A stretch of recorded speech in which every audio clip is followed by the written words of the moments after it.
The blur that changed the world. In a dimly lit room in medieval Italy, sometime in the late 13th century, an aging monk leaned over a manuscript. His fingers trembled slightly, not from fear, but from frustration.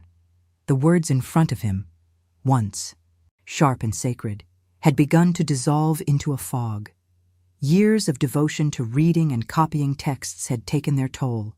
For most of human history, this moment meant the end. The end of reading, the end of learning, the end of contributing to knowledge. But on that quiet evening, something extraordinary happened. Someone, somewhere, refused to accept the blur.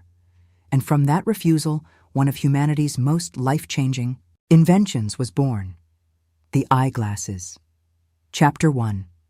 Who really invented glasses? The true inventor of eyeglasses remains one of history's great mysteries.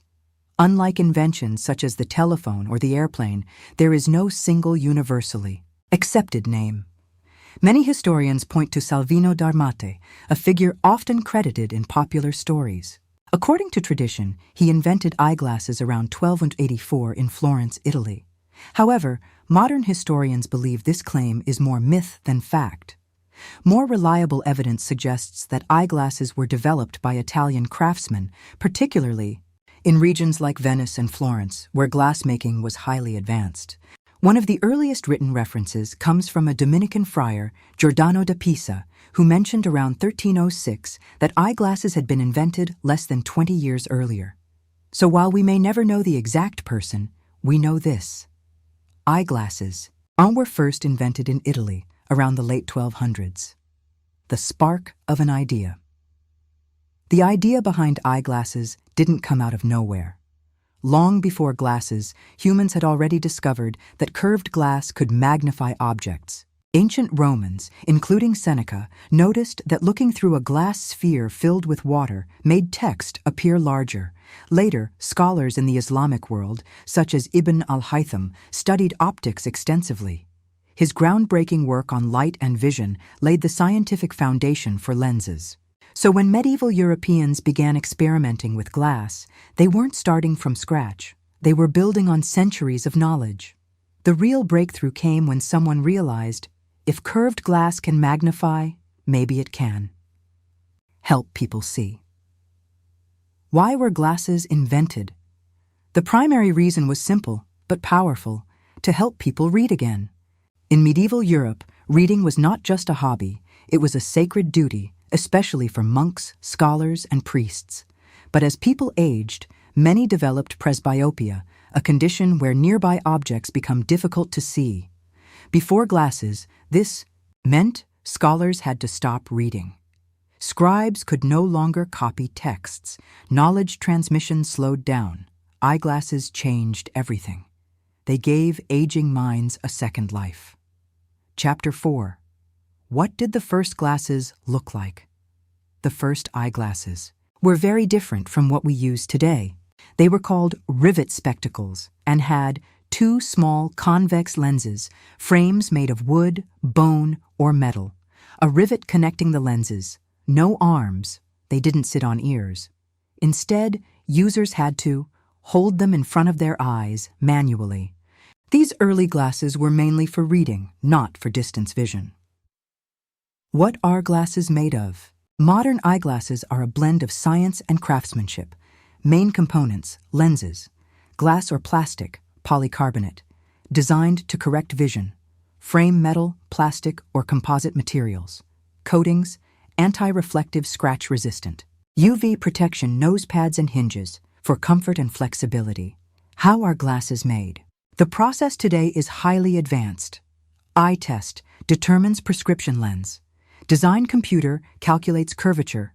Lens, cutting machines shape lenses precisely.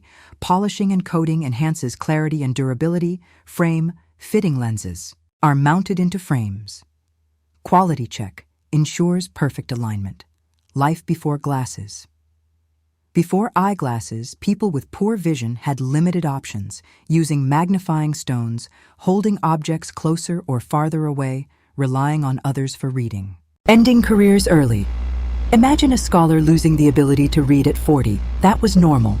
Glasses didn't just improve vision, they extended human productivity. The evolution of eyewear from Italy. Eyeglasses spread across Europe, 1400s. Frames improved, 1600s. Arms, temples, added 1700s. Mass production began 1800s. Bifocals, introduced by Benjamin Franklin.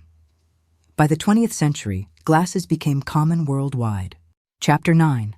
Glasses in the Modern World. Today, eyeglasses are used in many ways. 1. Vision correction, nearsightedness, farsightedness, astigmatism. 2. Protection, safety goggles, sunglasses, UV protection. 3. Technology, smart glasses, AR/VR. 4. Fashion style statement, impact on human civilization. Eyeglasses changed humanity in profound ways. Positive impacts, extended working life, boosted education, accelerated scientific progress, improved quality of life. Without glasses, many great thinkers might have stopped early. The downsides: not everything is perfect. Negative effects: overdependence, eye strain, especially with screens, environmental waste, plastic frames. However, these are minor compared to the benefits. The future of vision. The future of eyeglasses is incredibly exciting. Smart glasses. With AI, augmented reality overlays real-time translation. Health monitoring companies like Apple and Meta are already investing in this future. Soon, glasses may not just help us see, they may help us understand the world in entirely new ways. Epilogue. From blur to brilliance. That aging monk in medieval Italy never knew what he had started. He simply wanted to read again. But his need sparked a revolution that preserved knowledge, extended human capability, transformed civilization. Eyeglasses are not just tools. They are proof of something deeper. Humanity refuses to accept its limitations. Final thought. The next time you put on a pair of glasses, remember, you're not just correcting your vision. You're continuing a story that began over 700 years ago. A story of clarity, curiosity, and the unstoppable human desire to see.